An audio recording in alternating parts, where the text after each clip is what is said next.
ছোট থেকেই দেখতাম দিদন অনেক গাছ লাগাতো, টুকটুক করে বিভিন্ন জায়গা থেকে কি কি গাছ এনে লাগাতো, আর সেটা দিব্যি বেড়ে যেত। কখনো যত্নে কখনো অযত্নে গাছ খুব কমই দেখতাম সাড়া দিত না, মানে সে বেঁচেই যেত। কিন্তু আমি সেই হাতযশ মোটেই পাইনি, আমার হাতে গাছ কখনোই ভালো হয়নি।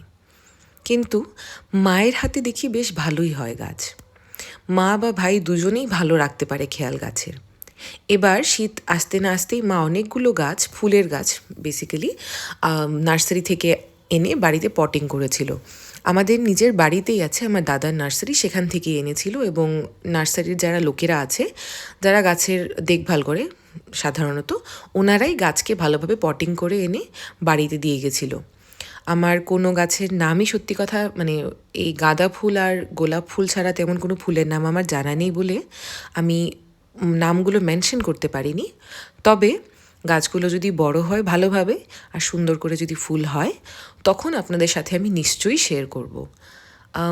ইনিশিয়ালি বলা হয়েছে যে গাছগুলোকে সান ফেসিংভাবে রাখা, কিন্তু কোনো মানে এক্সট্রা জল যেন প্রথমত না দেওয়া হয়, কারণ রাসায়নিক সার বা জৈব সার যেটাই প্রয়োজন হয় ভালোভাবে ওনারাই মিক্স করে দিয়েছেন। বলল প্রথম কয়েকদিন যেন কিছুই না দেয়। যাই হোক, আজকের জন্য এটুকুই। আবার দেখা হবে। বাই।